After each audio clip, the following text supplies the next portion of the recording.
Tātou tāpua i atu i le tua. Ia o tau vivi i atu i le li. Ia o tau vivi i atu i le tua i lono malu malu. Ia vivi i atu ia o tau ia te ia i le vani munimo lo i ai lono malosi. Amene. Tātou talo mo le fio ifo le nganga pa ia. Le tua mamanai. Le tua o le langi, ma le lalo langi. O le tua o tangata o malava. Ua poto mai le nu nei, malau whanau whatutua. Mātou te si i whatasi le vi inga i lau fio. Paura valea, le mātou te tālo ma le whatau anau. A fio maia le nganga pa ia o lau fio. Ina ia papatiso ina le mātou ngaluenga nei. Ina ia ave pea. Ona toi whafo i lea o lau vi inga. O le te talo lea li suafa mamalu le tua le tamale alo ma le ngang pa ia. Amene. O le whaitawina, o le awhiong pa ia lo tātou utua. O maua le tusi whaitau. Mai le tusi, mai le whenga inga whau le evangalia Luka. Lona mata upoe, se fulu ma le iwa. Whaitau le whai upu mua se i whaangata mai le whai upu se fulu. O le a o whaitawina. Ua o atu ia i Eriko, ua ui ane iai. Whaauta foi, o le tangata wa ingoa i asa kaio. O ia o le ao la fongasiri. O le mau o foi o ia, ua fia mai moa o ia ia Yesu, pe fea o ia. Ai le mawhaia, ona o le motu o tangata, a wā le tangata sa o ia. Ua momo e ia inuma, ua ae le la au le suka moru.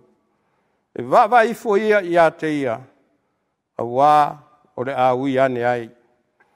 Ua o atu Yesu i lea mea, ona tepa e lea o ia, ua silo fia o ia, ona whawhitai atu lea ia te ia, saka ioe, ia e wawe ifo ia i lalo, a wā e te tau ona unofo e lu fale i le aso nei, ona wawe alu ifo ai lea o ia, ua talia o ia ma le fia, ua mui, uma e nei loa, ua whape ane, ua alu atu ia le tangata ngasala e api ai, ua tū mai sa kaio, ua whape mai leli, whauta, leli ie, o le a o vailu na atu a mea ie mātitiwa. A whaifoi o ave mea se tasi, i se ala pepero, o te tau i atu ai e taiwha. Ua whetara iane Yesu i a te ia. Ua o mai le whaaratanga le ainga nei le so, ina ua whai o ia mātari o Aperamo. O wā ua sau le atari o le tangata e sa ili, ma whaola i lena nei loa. Tau ina e whamanuia mai le tua le whaitawina o lana whiong pa ia. Ia tu mau pēa ia te ia lona vi inga. Nei, mātai au e o le whawau lava. Amene. Rā tātou talo. Talo whawhtai, whātua i senga, mana onga. Rā tātou wifo, ma talo i le tua. Tasi tolu pa ia e le tua le tamā le alo ma le nganga pa ia. Ua poto mai, o mātou tangata lo lotu, ma le au whātua tua e taritonu na ufio. Whape foi o mātou tangata uma, o lo sila ma whaafonga mai ne nei whaasalalaunga. Ai tai nane lo malo nei. Ia e lofa mai. O le mātou whaafitai, ma le mātou whaamanuina o lo suafa pa ia. Lea o mawhai o na e ai whaivo le nei fo iaso. Ua mātou toi tariu mai le nei fiafi le tua. Mātou te whaafoi pēr le vi inga ma le whaamanu i lo siri ese. A wā o oe wa e whaia mea siri. mo i mātou lau whanau. Whawhitai mea umatama, e ala i loa lofa, whaana nau pea, e uia ina mātou, so sola ese mai a te oe, ai o loo wa aia pea, ma le mawhana whana i o mātou tangata tai tō tasi. Whapea foi le lau tele, le manuia sautua lasi o oe na mātou te māpaia. Whawhitai au whaamurianga, ni lingi mai o mātou tumuai, e le ngata i tu tonu a inga nuu ma le atu nuu. Ia e whapea foi i tu tonu e kāresia. Whawhitai tele, ono loo lofa whau au pea mo i mātou. O loo manai mea umai lo fisosani mai. Tele fisowa ina o le nei o langa. Loo mātou tiro ma vāvai iai. Ai whawhitai le tua, o loo maua pea le tausi whire mu o le isi. Whawhitai le tua, ono lautu sipa ia, o le malama, ma le suru lea e ta iala ai o mātou tangata, e ala i le ola whane tino, ai maise le whane nganga. Whawhitai le tua, ono le tele o whamunuanga a wala ese, tu tonu o whainga malo, tu tonu o atu nuu, tu tonu foi o nuu maainga. Whawhitai tele, lau pure whasoa, o loo mawhai ai o na maua le tele o manuia ese, whaatino ai mea o loo mātou mo mia. Whawhitai le olo e kāresia o le nei e tunu. A wā le mori mawina o le tala le lei i a te oe, i le aso ma le aso. Whawhitai tele le tua, ono o mea o loo tausi ai no mātou ola maloloina.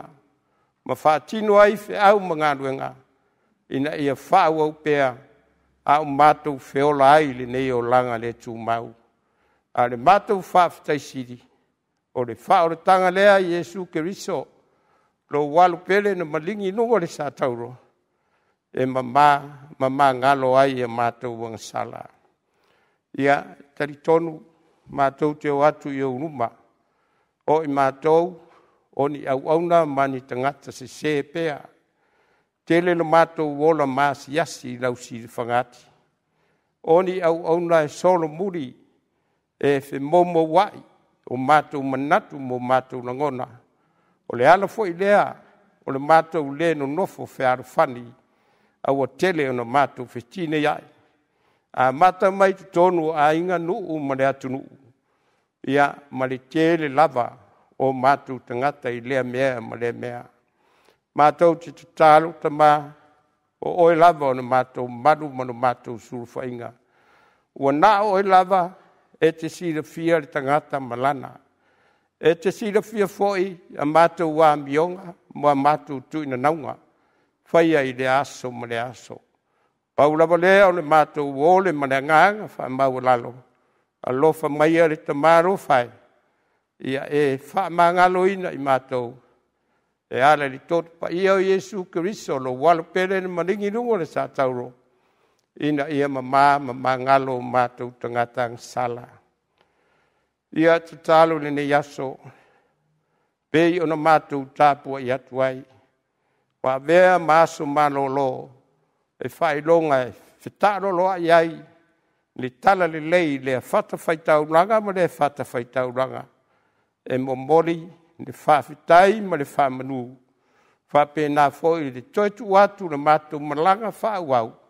Ia e alofa mai, marutia le soifua, ma le ola o si o mātou au lotu nei. Ai maise si o mātou atu nuu. I ona ngā ruenga ese o lo whātino ina. Au wā se manuia mo ona tangata uma. Whamanuia i tu tonu taitai. Whare malo taitai whare karesia. Ia maritele o le au tau mawhai. Ina ia tino ia le lei mea uma. Aivi ia pea oe na mātou tama. Tatalo tama ia whamanuia ina ia mātou whanau. Tu sai mo lo lātou tupu ai. Wā mātou taritonu. O i lātou ia mo le lumana i o si o mātou atunu. whapea fo'i nei e mātou karesia. Te talo le tua, ia e fisoso ani mai. Te le mea mātou te vai ai, ai mātou te whalangolango, i le mana o le nganga pa ia o lau fio, ina ia tō matau ina pēa ma whaare le ai, mea o mātou le maua, ma mea o mātou whi aina ai, i lea vaenga ma lea vaenga o le soifuanga. Whamanuia, alo ma whanau o Samoa, o lo ta ape, i atu nuu ma tafa e fia, ia lātou foisa i ngā manuia, a wā se numanai, e le ngāte tu tonu o le tino, ai whasi di siri le whale nganga. Ia alofa mai le alu o lo tala le lei, le ne yaso.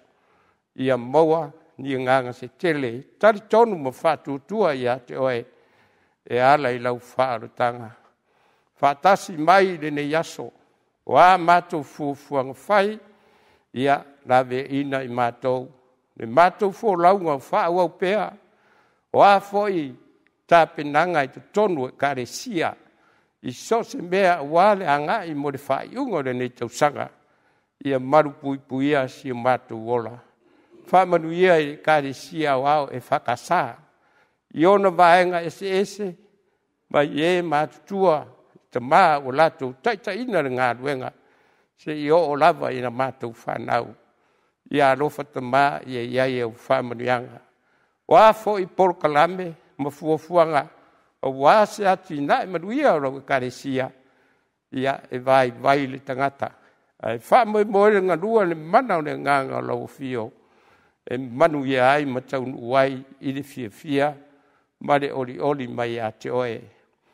O ai o whātao turia, ai o ngase po tua o ainga, ia iai, nau whaamaro ronga tamaa. O ai foi, wau fitia ni malanga na mariu mareoti, i le nei vai tau, ia whaamawhana pia oe na mātou tua.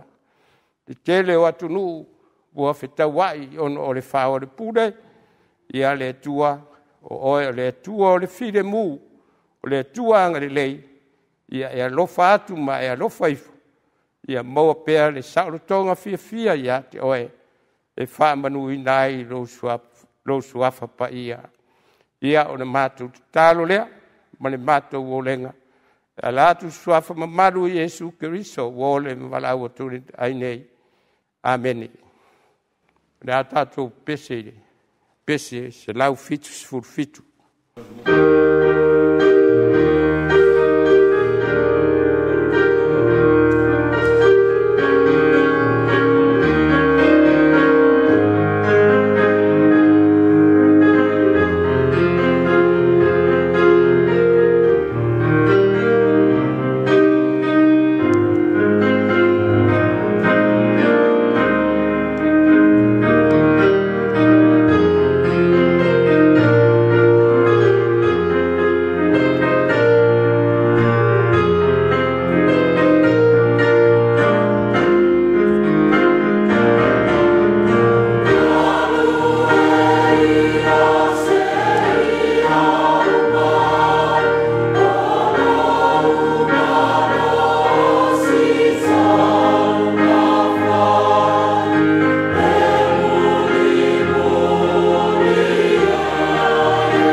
o le launga i le suafa o le atua o le tamā, le atua o le alo, ma le atua le nganga pa ia.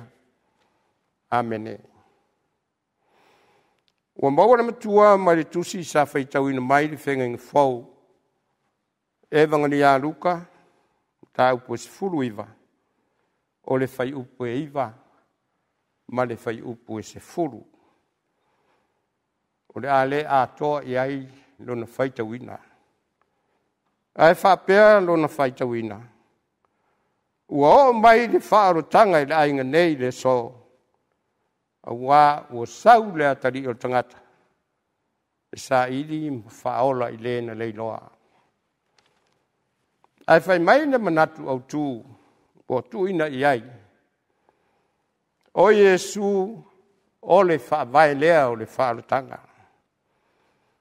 O Yesu o le whaavae lea o le whaarotanga.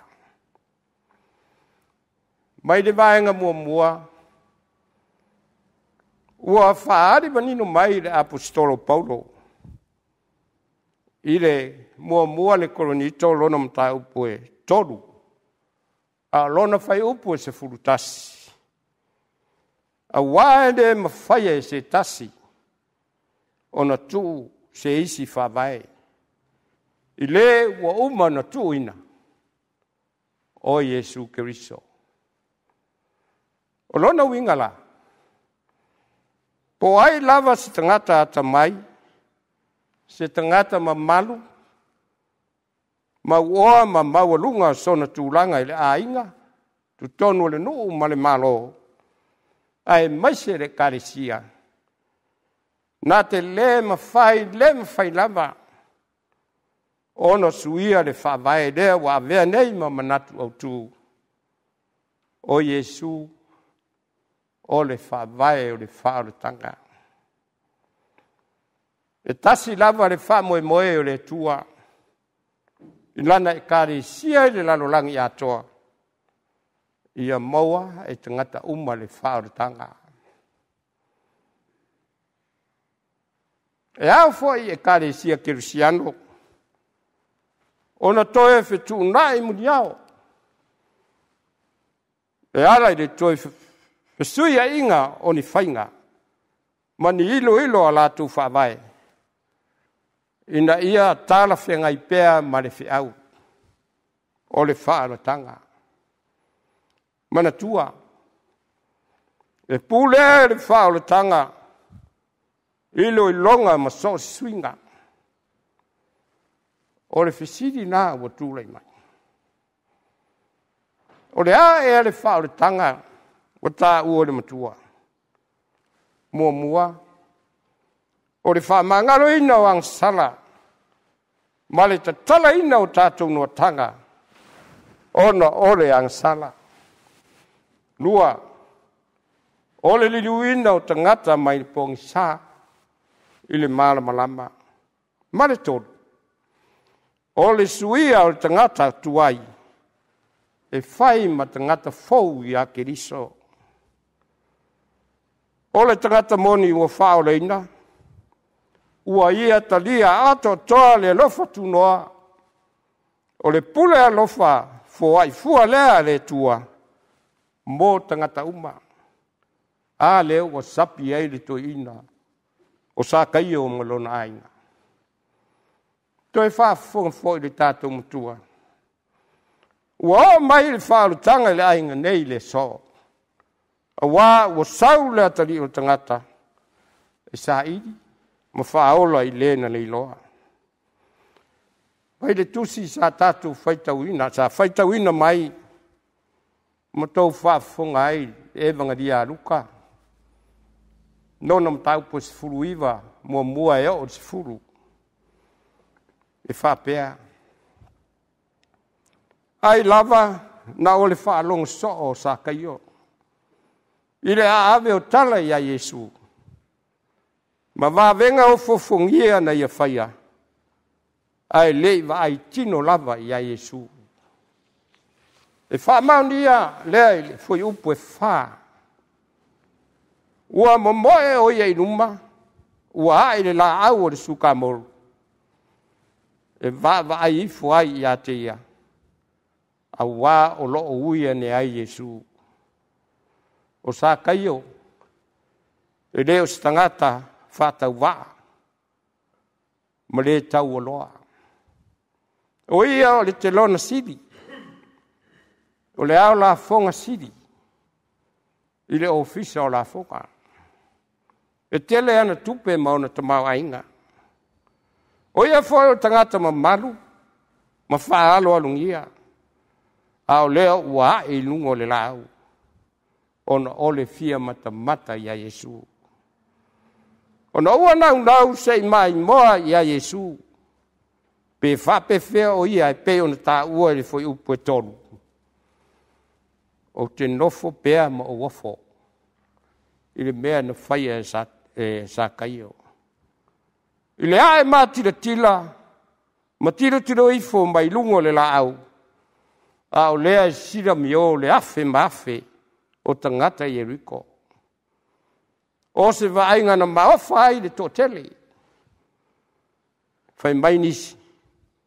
I le mawhau. Ma le whaalo alu tele lea e lunga o le neito ina. A o nisi. E whawhiwhea na e le neito ina. A o tangata e whaalo alu ngia o ia. I ona tōwhinga. O nisi fuai ua manatu. O le fia siri o le toina. O le wha maua lunga ma mita vale. Na maa fua ai o na e lunga sa kaio. Le pai ai o le tātou whapot tonga. O le a sou finangaro. O le a so tātou langona.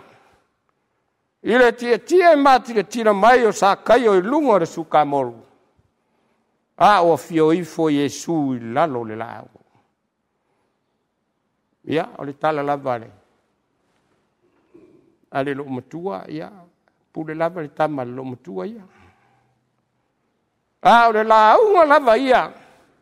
Ma le tali, ia. O te matua, io ina. Le a e o sa kaio i le lau. Mua. Ina ua le popole i ona mamalu, malona tau aloa. Lua, ona ua whao Sofia le loto nau. E fia vai tino ia Yesu le ao. Le fo mai, le fai aonga, le fai va venga ma le faola lea. Na ona wha longo sa kaio itala. Ai leiva ai ia ona mata. Wale, ta upu muri. E tōlo pūlau. Ina ua e sa kaio le lau. Ua vea maalai tapa ai Yesu i lunga. Ma sila fia le ai sa kaio ang sala. Mai au ona whao la ina lona nganga. Ina umanatu. Ana le ai. Ne lunga sa kaio. Ma whaarele atu e ia lava ia Yesu. Se manu e misi a toa e ia. Ma lona a inga lo latu whaarutaka. Le ngata i lea. Na mtuala ngona le lei.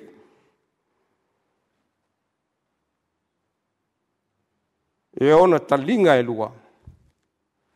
Ne siu fofonga o le li i o le whaarutanga. Ina ua tepa e o ia inunga.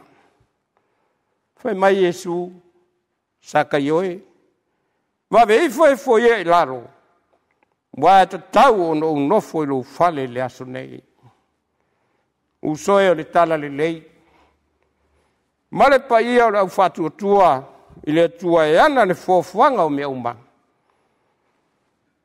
Amu ia saka ioe. Awa o lea wafe atu Yesu ino na whare. Ma momo di atu. Le nganga tō pa ia i lona ainga. Toi whafongfo i le tātou mutua. Ua o mai le whaalutanga. I le ainga nei le so. Awa ua sau le atali o tangata i sa ili. Mawhai loa, whaola I lena le loa. Na whaolonga manino ifo sa kaio. I le whetala I atu Yesu. O le a la whaatasi maia. I lona whale le aso nei. O na ifo nea o ia I lalo. O le whailonga o le tangata. Ua talia atotoa lona mnaronga. Ma ua whamari e ina lona fia vai. Na mafua ai o na e lungo le lau. Whai mai Yesu ia sa kaio. O le aso ni lava. E le toi tuua ia ise ava noa sa kaio. Na ioe ia sa kaio. E le toi tuua ia ise ava noa. Po nei, po taiao, po le tausang fau. O wafo. Wana langona. Ne iona misia le nei ava noa auro. O le lato wha o le tanga malona a inga. O niti whai nei a wa onga taua mo tatou uma. Na vele a inunga o sa kaio le la au. Na mamau taia ai e Yesu ma a vea mala. E mo moli atu ai le wha o le tanga I lona a inga. O se wha manatu. Tatou lotu tele. Tatou on sai. Tatou finau. Ma tatou fea e inunga. I mea le lei le tatou tautua. Fai pea mo le atua e ala ilana karesia. Mana tua. O le wharatanga a mata mai le atua. E ngalua ina le atua. Mai ua tu fo I le atua le wharatanga. O Yesu Keriso le whawai. O le wharatanga. Usoe ia Keriso. O le mario e Yesu I le sa tauro ona o a tātou ang sala. O le ato anga le nā o le lofa tunoa. O le atua ma lo tātou whaalotanga. O la Yesu. Wa o sau ina ia o tau maua leola. Ia maua atili ai lava. O le wha moe au tasi le nā. O le alofa tunoa o le atua. Ia whaole ina I tātou uma. I lona tino ma lona toto pa ia. Whai mai le tātou matua. Wa o mai le whaarotanga le ainga nei le so. O wā o sau le atari o tangata. Sa ili. Whaola I lena le loa. Ia tātou manatua. O Yesu o le whaavai o tātou whaarotanga. Yesu afo le tuma. Le alo malengang pa ia. Amene. No le tātou whai uri pesi. Se lau vadu se fulu ma le tolu.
te talo.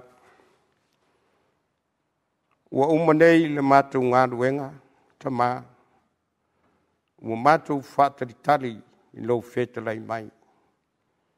Ia talia ma e fisoswani o mātou vai vainga. Whamanuia ma ia maua pea lo mātou whinau. Ma ne whinau pea. O oe o le tuo manuia. Ia ilunga o Samoa atoa. Samoa I fafo. Ma so se tafo le lalolangi. I tu tonu o whainga maro. Ne manuia oe le tua tama.